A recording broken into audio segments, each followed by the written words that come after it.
आप सभी को जय मसीह की मेरे प्रिय और सुबह की प्रार्थना में आप सभी का स्वागत है। और मैं धन्यवाद करती हूँ परमेश्वर का कि परमेश्वर ने हमारे और आपके जीवन में इस सुंदर सी जो सुबह दी है, नया दिन परमेश्वर ने हमारे जीवन में जोड़ा है। तो आइए हम परमेश्वर का हम धन्यवाद करेंगे, और उसके पहले आइए हम परमेश्वर के वचन से हम देखेंगे। और वचन में जाने से पहले मैं उन भाई बहनों से मैं बात करना चाहती हूँ कि बहुत सारी समस्याओं में है, भिन्न प्रकार की समस्या उनके जीवन में है, संकट उनके जीवन में, बीमारी उनके जीवन में है, परेशानियों में वो पड़े हुए हैं। तो मैं आज उनसे बताना चाहती हूँ कि परमेश्वर आपके लिए एक नया रास्ता को दिखाएंगे, परमेश्वर आपके लिए एक नई योजना को बनाएंगे। मेरे प्रियो,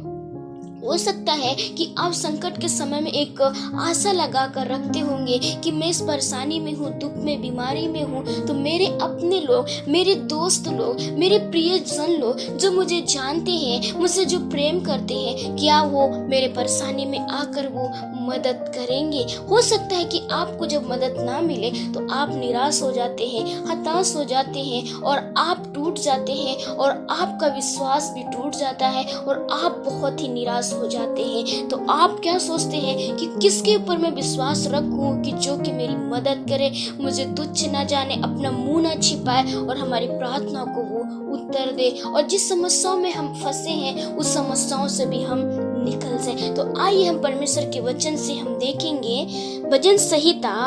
22 अध्याय 24 वचन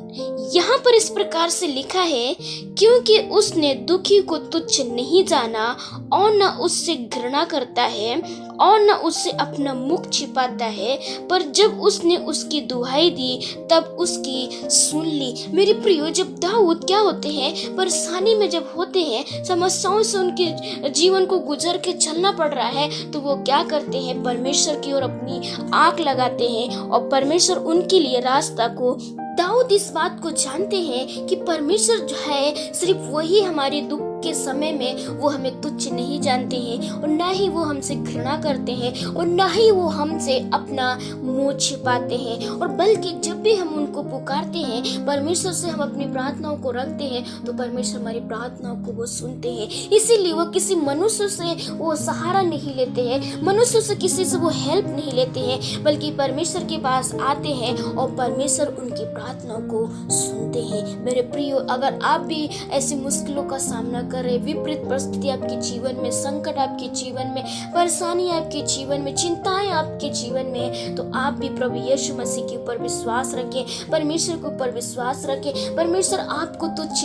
नहीं जानेगा, बल्कि परमेश्वर आपसे वो प्रेम करते हैं, बल्कि आपके लिए वो क्या करेंगे, रास्ता को निकालेंगे, और आपकी प्रार्थनाओं को सुनकर आपके लिए नया द्वार को खोलेंगे, और आप उसमें क्या होंगे, बल्कि निराश नहीं, दुखी नहीं होंगे, और बल्कि आपको क्या होगा, आनंद प्राप्त होगा। मेरे प्रियो, आपको सिर्फ क्या करना, एक छोटा सा विश्वास रखना है, और परमेश्वर के ऊपर जब पूर्ण रीति से विश्वास करते हैं, तो परमेश्वर आपके लिए दाऊद की तरह मार्ग को खोलेंगे, और आपकी प्रार्थनाओं को उत्तर भी देंगे। परमेश्वर आपको इस वचन के द्वारा आशीष प्रदान करे। आमीन। आशा करती हूँ कि आपने इस वचन के द्वारा आशीष को पाई है। तो आइए हम आपके लिए प्रार्थना करें। धन्यवाद स्वर्गीय पिता कि आपने हमारे लिए एक नया दिन जोड़ा प्रभु, आज की सुबह हमें दिखाई है पिता, और हम धन्यवाद करते हैं प्रभु कि जो हमारी भाई बहन इस प्रार्थना को सुन रहे प्रभु, सच में प्रभु अगर उनके जीवन में दुख, परेशानी, समस्या, विपरीत परिस्थितियां उनके जीवन में है, तो इस वचन के अनुसार जिस प्रकार ने आपने दाऊद की प्रार्थना को सुना, दाऊद को आपने तुच्छ नहीं जाना, आपने उससे घृणा नहीं किया, बल्कि परमेश्वर प्रभु आपने उसके लिए परमेश्वर प्रभु जब भी उसने पुकारा, आपने उसकी दुहाई को सुना। जिस प्रकार से परमेश्वर आपने दाऊद को परमेश्वर प्रभु उत्तर दिया, प्रार्थना को उत्तर उससे मिला, उसी प्रकार परमेश्वर हमारे जो भाई बहन इस प्रार्थना को सुन रहे हैं, दुख, परेशानी, समस्याओं में है, बीमारियों में है, संकटों में है, विपरीत परिस्थितियां उनके जीवन में है, तो यीशु के नाम से दूर होने पाए प्रभु, इसी समय उसको छोड़ के जाने पाए, समस्या, बीमारियां जाने पाए, संकट जाने पाए, मुश्किलें जाने पाए प्रभु,